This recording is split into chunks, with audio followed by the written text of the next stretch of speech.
The excavation on Kepler 442b had been routine until Dr. Marcus Chen's team broke through the limestone wall. Behind it lay a cave system that predated the colony by millions of years, perhaps billions. The air that escaped smelled of copper and time itself. Marcus stood at the edge of the underground pool, his helmet light dancing across water so still it resembled black glass. The expedition had been searching for mineral deposits, not archaeological wonders, but the geometric patterns carved into the cave walls suggested intelligence. Ancient intelligence. "Command, are you seeing this?" Marcus transmitted, his voice echoing in the cavern. The patterns weren't random, they were mathematical, astronomical.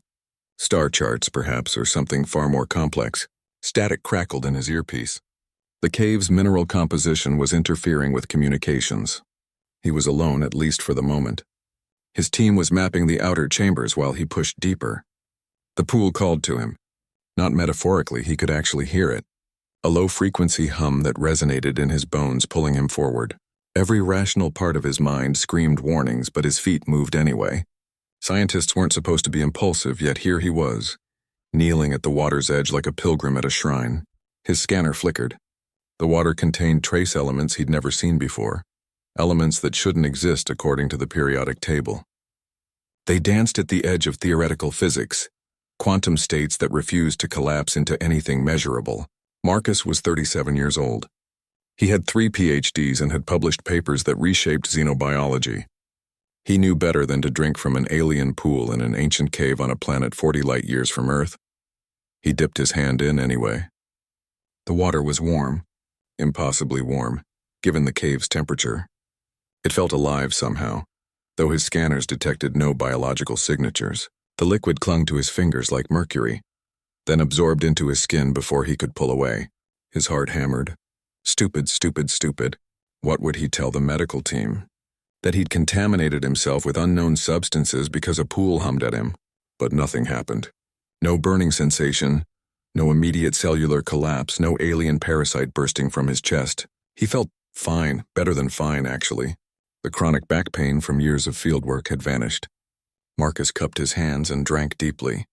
The water tasted like starlight and mathematics. It was cold and hot simultaneously, liquid and vapor, matter and energy. It was everything and nothing, and it rewrote him from the inside out. His DNA screamed and sang. Chromosomes he'd carried since conception unfurled like flowers, revealing sequences that had been dormant since humanity's ancestors crawled from Earth's oceans. No longer than that, since before Earth existed, since before the universe was born. Marcus gasped and fell backward, his vision fracturing into spectrums invisible to human eyes. He could see radio waves painting the cave in colors that had no names. He could hear the cosmic microwave background radiation telling the story of creation. He could taste the quantum foam underlying reality itself. You have no idea what you just became. The voice came from behind him, soft, almost sad. Marcus spun around, but the cave was empty. No, not empty. Someone stood in the shadows where his helmet light couldn't reach. Something. "Who's there?" Marcus demanded, his hand instinctively reaching for the plasma cutter on his belt. The figure stepped forward. It wore his face. His exact face, but older, weathered by centuries, maybe millennia. The eyes held galaxies. "I'm you," the figure said. "Or rather, what you'll become. What you've always been meant to become." "That's impossible," Marcus whispered. "Impossible." The other Marcus smiled. "You just drank from the wellspring of becoming. You absorbed the concentrated essence of human potential. The genetic destiny our species has been evolving toward since the first humans looked up at the stars and wondered." "And you think meeting yourself is impossible?" Marcus's mind raced. The water? What was it? A gift, left here by the predecessors before they ascended beyond physical form. They seeded worlds across the galaxy with these wellsprings, waiting for species to reach the point where they could find them. Most species never do. They destroy themselves first, or stagnate, or evolve into something too specialized to take the next step. But humans are different. The future Marcus's voice carried pride and something else. Warning. Your species is stubborn, adaptable. You survived ice ages and plagues, wars, and extinction events. You split the atom and reached for the stars when you barely understood fire. The predecessors bet on dozens of species across millions of years. Humanity is the first to find a wellspring and survive drinking from it. Marcus felt his body changing. His cells were rewriting themselves, incorporating the impossible elements into his biology. He could feel his consciousness expanding, touching nearby minds. His team members in the outer caves confused and worried about his silence. "What happens now?" he asked. "Now you become a bridge," his future self said, "between what humanity was and what it will be. The water doesn't change everyone, only those ready to evolve. You'll return to your people and some will call you a freak. Others will call you a god. You're neither. You're just that next. But why me? Why not you?" The figure began to fade. Every species needs someone to take the first step into the unknown. Humans have always excelled at that. It's your defining trait. The thing that makes you special in a galaxy full of cautious, careful species. You drink from mysterious pools. You push red buttons labeled "Do Not Push." You go into the dark because you can't stand not knowing what's there. Marcus felt power flowing through him now. He could sense the cave system's full extent. Hundreds of kilometers of tunnels, each carved with knowledge. He could feel Kepler 442b rotating beneath his feet.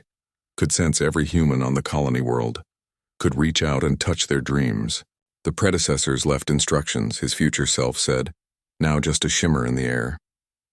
In the patterns on the walls. You can read them now. You'll understand what comes next. "Wait," Marcus called. "How do I control this? How do I—" But the figure was gone. Marcus was alone again, except now he could feel he was never truly alone. He was connected to something vast and ancient. A network of consciousness spanning dimensions. His communicator crackled to life. "Dr. Chen, we're getting strange readings from your location. Are you okay?" Marcus looked at his hands. They appeared normal, but he could see the quantum states underneath, the possibilities and probabilities that made up matter. He could change them if he wanted. He could change anything.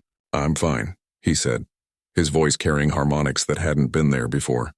"But I need you to seal this chamber. No one else drinks from the pool until we understand what it is." Because the voice was right. He had no idea what he'd become. But he was going to find out. And when humanity learned what waited for them in pools across the galaxy, what they could become, the universe would never be the same.